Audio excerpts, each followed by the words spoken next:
Je vous propose un nouveau tutoriel sur EBP Point de Vente 2015, également valable sur les versions V9 à V18, sur la mise en place des promotions et soldes. Nous allons voir donc comment mettre en place par exemple les soldes d'été qui doivent bientôt démarrer à partir du mois de juin, où effectivement on peut mettre en place donc des soldes avec des remises différentes en fonction, je dirais, de vos familles articles, si par exemple effectivement vos marges sont différentes.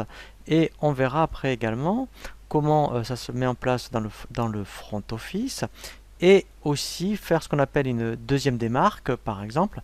Donc si après effectivement vous voulez proposer, je dirais, des remises supplémentaires ou plus intéressantes par rapport à la deuxième démarque. Alors, tout se met en place sur le back-office, donc dans le menu Données, il faut aller dans Stock et Promotion et Soldes. Donc nous allons mettre en place, donc moi je vais faire exprès de mettre que la date d'aujourd'hui, la date du 12 juin pour vous montrer que ça fonctionne.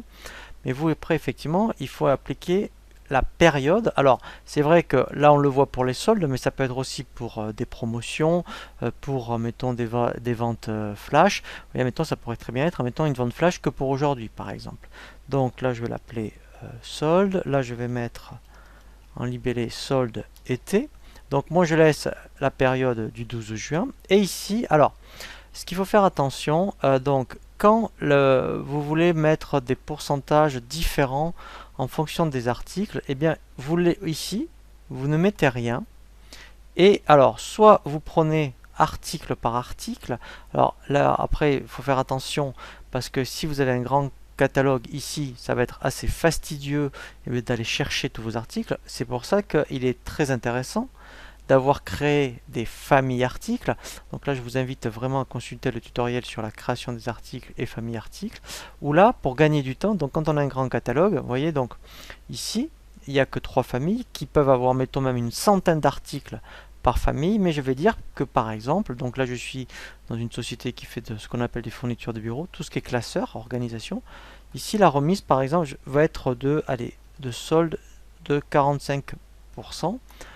Elle va être un peu moins importante pour les consommables, elle va être par exemple de 40%.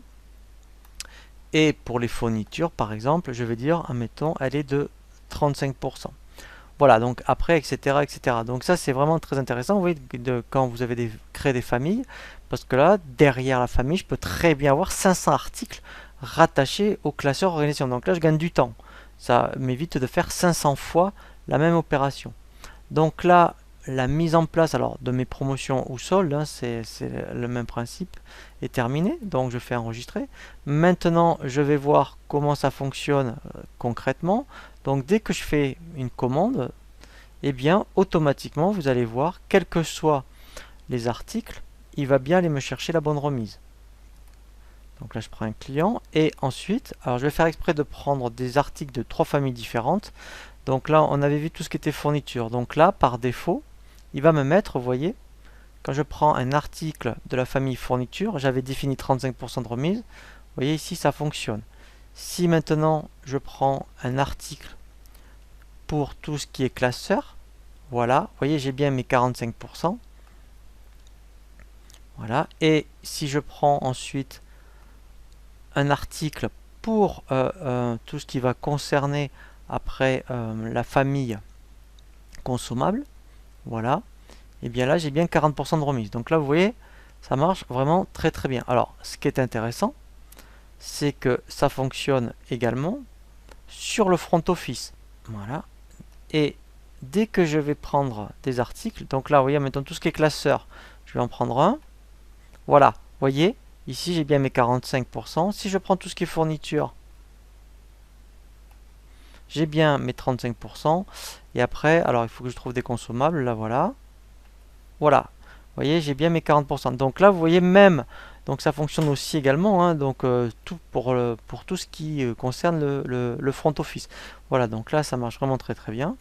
Et après, si vous vouliez faire une deuxième démarque, eh bien, en fait, tout simplement, ici, il faut rajouter au niveau donc des promotions et soldes uniquement, donc vous refaites, donc là je l'avais mis sur le 12 juin, Je pourrais très bien dire, mettons, vous voyez, à partir du 13 juin, et bien là je mets, mettons, démarque, voilà. Et là, pour ma deuxième démarque, vous voyez, eh bien, alors je vais le faire que pour les classeurs, hein, je pourrais dire qu'au lieu qu'elle soit de 45%, je dis, mettons un exemple, 60%. Et là, donc si je dis que ça doit s'appliquer à partir du 13 juin, voilà, voilà, il va vraiment le prendre en compte. Voilà, à partir du 13 juin, il prendra après directement, je dirais, ce pourcentage. Donc après, ce qui est intéressant, c'est que vous pouvez même anticiper, vous pouvez déjà tout créer au niveau des soldes et ça ne s'appliquera que en fait lorsque vous serez sur les dates ici, vous voyez, concernées.